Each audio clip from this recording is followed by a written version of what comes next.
So this is how to plan a 40-mark question. First thing you need to do, of course, is to read the question that you've been given, because that is going to become the centre point of the work that you do. In this case, this question B, it's probably important just to recognise in the question itself it says and your own knowledge. So your own knowledge is going to be very important. But here, what it's looking for is references to morale. It's clear that that's the thing that's going to be talking about. If it says First World War, it's just reference to the fact that you have to do about the First World War, but morale is clear. But in this, there's no specific date. It talks about the First World War, so that means you're talking about the entire First World War. Next, what you need to do is to use your own knowledge and to note down everything you think you're going to need to put into this answer. So you're looking at stuff that your own knowledge is telling you, I'm going to have to make these as points in my essay. So in this case, when we're talking about morale in the First World War, there's a general sense that there's going to be some look at how it progressed across the whole period of the war. You'll look at, therefore, initial enthusiasm at the start of the war. And the kind of evidence you're going to be sort of looking at is the high rate of volunteers, the PALS battalions,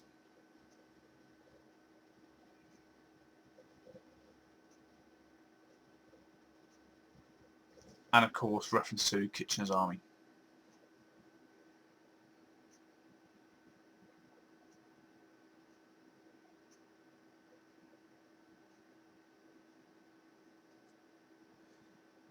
What they will want to know is, why did the morale change? Why did the attitude change? And it's very clear that that means that you're going to have to make some reference to specific events, and in this case, specific battles such as the Somme and Passchendaele.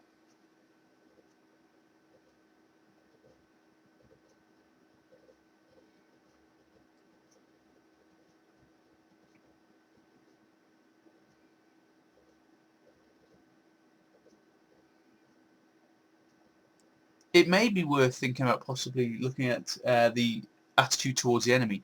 Of course, in 1914, it was very aggressive, the hateful Hun, the images of the Germans skewering babies on spikes, that sort of thing. 1915, it may have changed somewhat after the Christmas truce in some areas. It was impossible to start fighting again. But by 1915, people are starting to change their views on the enemy because they see them in the same situation that they are. Conscription 1917, again, that's going to change the kind of men that are fighting on the front and what they're fighting for, and their attitudes towards war. But if you're looking at conscripts, of course, brings into your mind the idea of the British Expeditionary Force, who were the professional soldiers who were there in the first place. The next thing you need to do is then turn to the sources, because of course this is your own knowledge and the sources, and this is a very similar process to a 20-mark question. So if you look at these ones, I mean, the first thing that jumps out in source 4 is Siegfried Sassoon. You know who he is.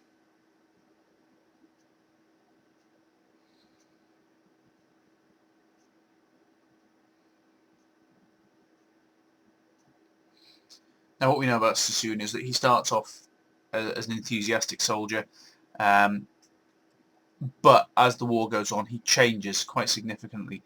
And by the end, the first thing is he throws his writing starts to become anti-war. Then he throws his medal, whether it be into the sea or the Mersey, depends on who you read.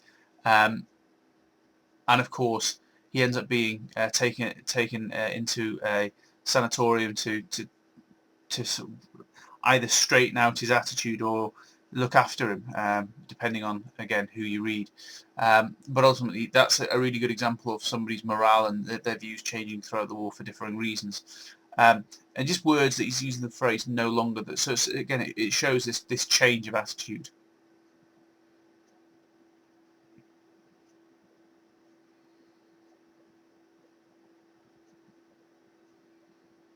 The word "endured" isn't a very positive word.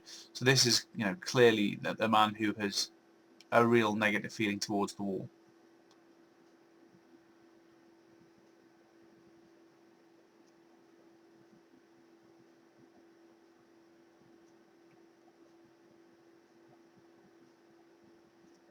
And he also, in his statement here, makes reference to one of the reasons why he feels the war is wrong and why he's upset about it.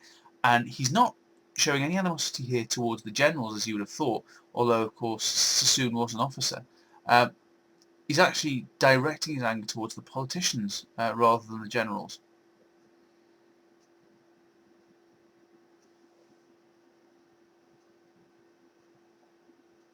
Now moving on to the next source. This is a professional soldier who served throughout the war, so that suggests to me that he was a soldier within the BEF. So this is the view of a professional soldier, and it's somebody who gives you perspective of the whole war. So again, you can gather the change. And he says very clearly, it starts at the beginning and it gets weaker as the war goes on.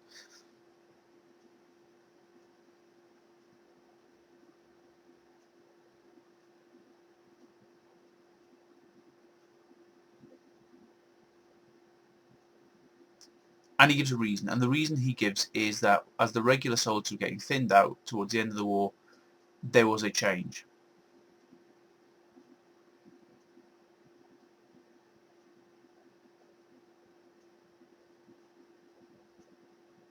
One of the things he adds to it is this idea of regimental loyalty, suggesting that maybe the new soldiers or the volunteers or maybe the conscripts just don't have the same sort of loyalty as proper soldiers.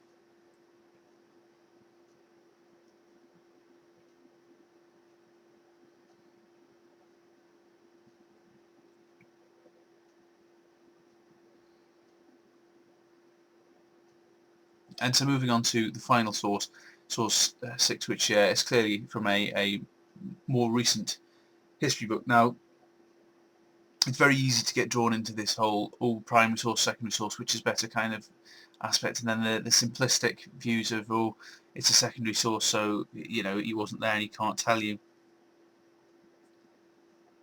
It's important to look at it beyond that. The fact is, this is somebody giving you an overview of the war, maybe not a specific analysis of morale, but at the same time could give some insights. And in his statement, he clearly does make reference to it. What he does do, though, is he talks about why men fought. And he's talking here about the idea of them to go to war without question, willingness to accept discipline. He's talking about an age where men decided to go to war because they were told to and just accepted it. And he links that back into the idea of the social order.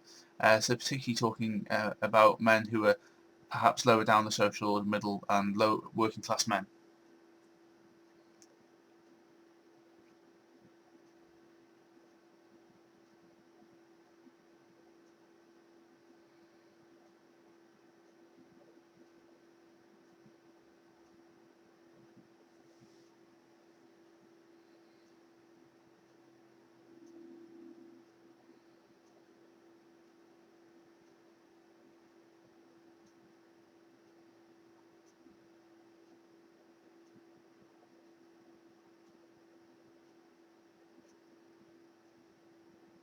This is an interesting one. He makes a point of talking about the French and Russian armies and talking about the hostility towards their authority. Now, there's a couple of things that you can look at here. Is that something positive about the British Army, or is it negative about the French and Russian? Well, the clear thing is, we know that there were mutinies within both the French and Russian Army, to the point that in 1917 the Russians revolted and deposed their leaders. And so therefore, that is a reasonable comparison to make. There was mutiny on the French and Russian lines, not on the British lines to any great extent. Does that demonstrate that the morale was a lot higher in the British? Because in essence, the experience of a Russian, a French, and a British soldier didn't differ a great deal, because ultimately, they were at the risk of death.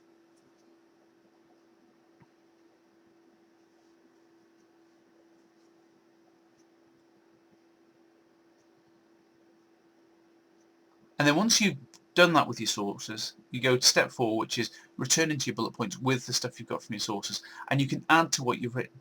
Now, there's two things you can do. The first thing is to say, okay, these are points I'm going to make. What can I get from these sources, and which sources can I get them from to enhance these points? Where is my evidence from these sources? Of course, in this case, the initial enthusiasm, source 5, refers directly to initial enthusiasm.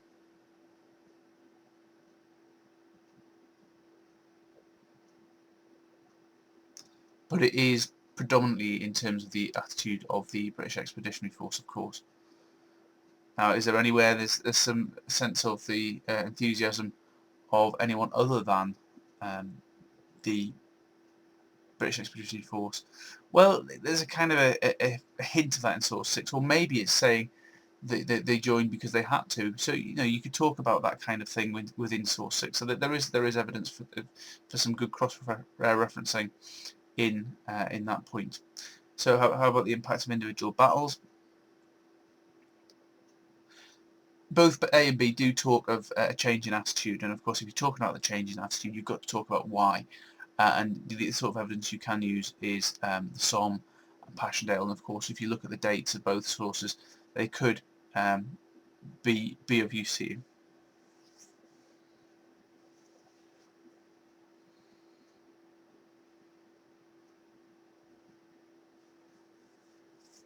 And of course source 5 does refer to the thinning of the soldiers, which reflects on the amount of deaths.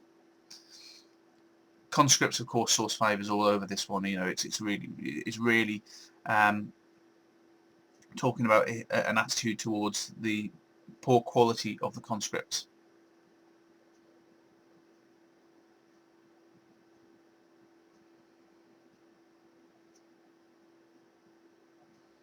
And of course, poor quality, poor morale, that's the sort of thing that comes out of that one.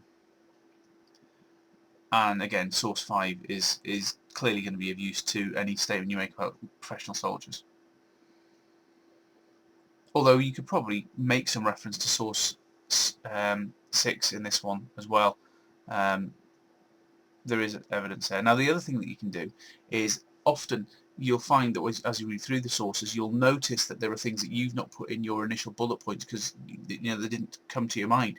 So this is where you get the new points that you've drawn directly from the sources. And of course, source 6 refers to the social structure. It talks about the reasons that men went, but it also talks about the idea of the lack of animosity. And this is where you can have your discussion about the French and the Russians being different in the way they reacted to the bad situation.